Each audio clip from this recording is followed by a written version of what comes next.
Hello, dreamers. It is your pal Rusty here with Digital-Reve, and today, welcome to the download. The download is going to be a tech news series, and I might eventually do a series of stories, or I might just do a single story like we're going to talk about here today.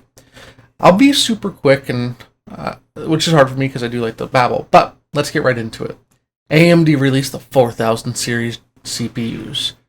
Kind of. They released the 4000 series APUs, which, just like the 3000 series and the 2000 series APUs, are really a generation behind in terms of what the actual processor is. Meaning, it's still Zen 2 based. We're not looking at the new Zen 3. We're not looking at the new 4000 series. Super awesome. Really excited. Can't wait for them. Chips that will be coming out later this year. But while those 4000 series chips don't really need to come out because there's no competition, these 4000 series chips I really think do, and I don't think anyone's really talking about this yet.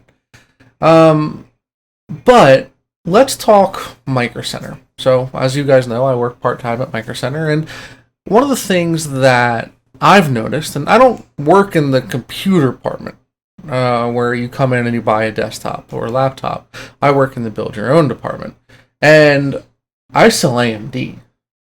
A lot of AMD. For every 100 CPUs, 97 to 98 of them are AMD. Now, I am an AMD fanboy, but most people are coming in and I ask them for their needs, and the AMD just fits the bill. That's also pretty much my entire department.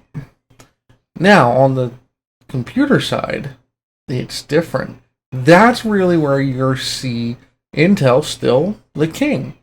And the question that I have is, why? Well, the people who are buying desktops are not the enthusiasts like you and I, so they just want something that works.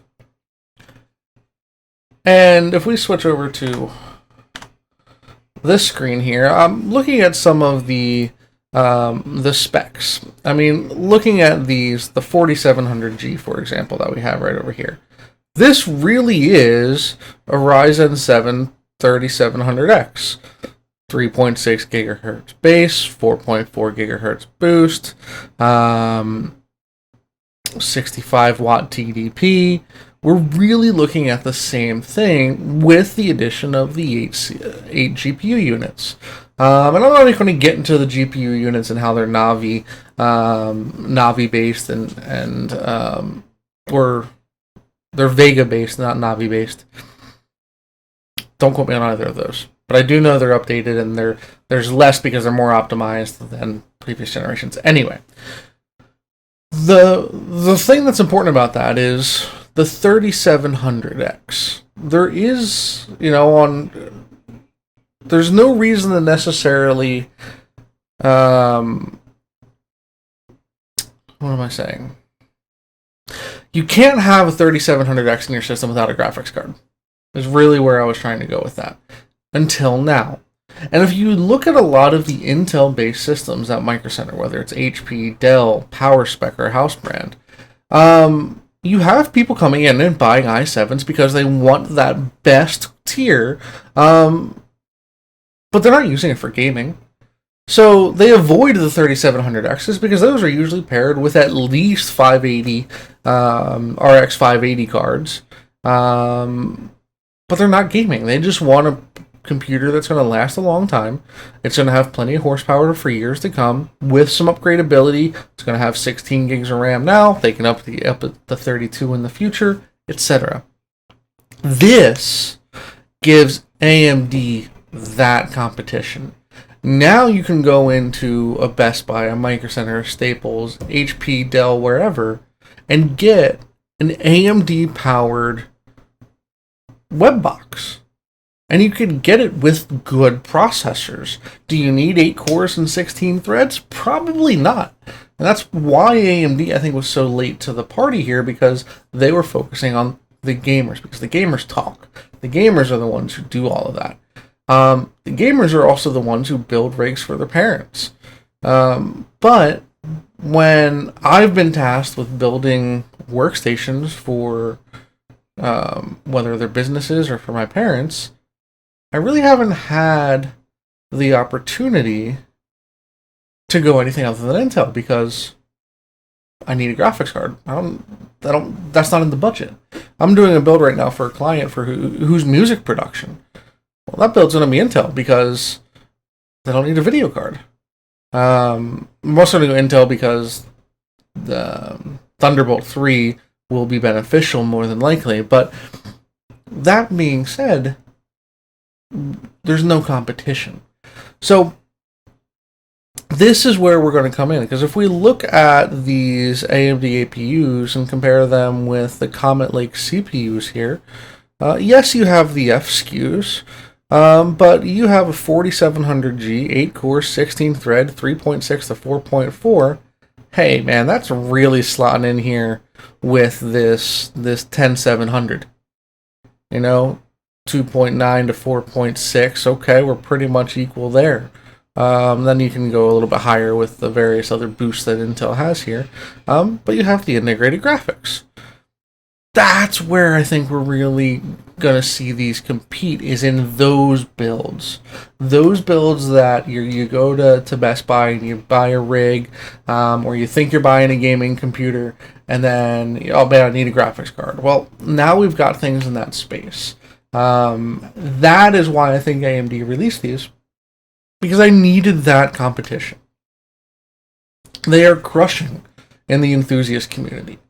They are crushing in the gaming community. Their new mobile is set to shake things up in the mobile. This is set to shake things up in the pre-built, because if you've looked in the pre-built, Intel for the most part is still reigned supreme, unless you're buying a high-end gaming computer and because you don't need that integrated graphics card. That's where I think this is coming from. I think it's really smart. I think it's really good. I wish this happened last generation. I really wish there was a 3700G based off of the 2700X. Just because of the popularity and the ability of those systems. But now that we've got it, now that it's optimized, now that it's there, and maybe they were just waiting for this refresh on the graphics side of things to take that graphics, shrink it to the 7 nanometer process. Maybe that's what they needed. And if so, awesome. I'm looking forward to it. I would love to get my hands on something. There's a couple computers that I would love just to have that for the horsepower. I don't need a whole bunch of graphical power, but having solid horsepower under the hood, a 4700G would be great. A little LAN party box, awesome. Something just to run, Stadia or GeForce Now or something in this little tiny Chopin case. That would be sick. But until these come out to the mainstream, and I do think they will, I really do think they will, but they want to disrupt the pre-built system. So let me know what you guys think about this theory. I may or may not be wrong. Who knows? But I really think it's going to be a fun thing to see. I'm excited to play with some of these systems at work. Maybe I'll be able to run some benchmarks. Who knows? But yeah, I think that's what's going on, and I'm excited. And the real 4000 non-APUs are coming out soon, and I'm looking at you.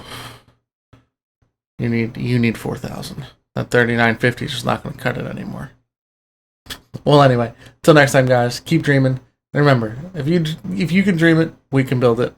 Hit us up at our social medias in the description below. And if you have any questions about computers, builds, whiskey, feel free to let me know. I'll be sure to answer them in the next video. Thanks.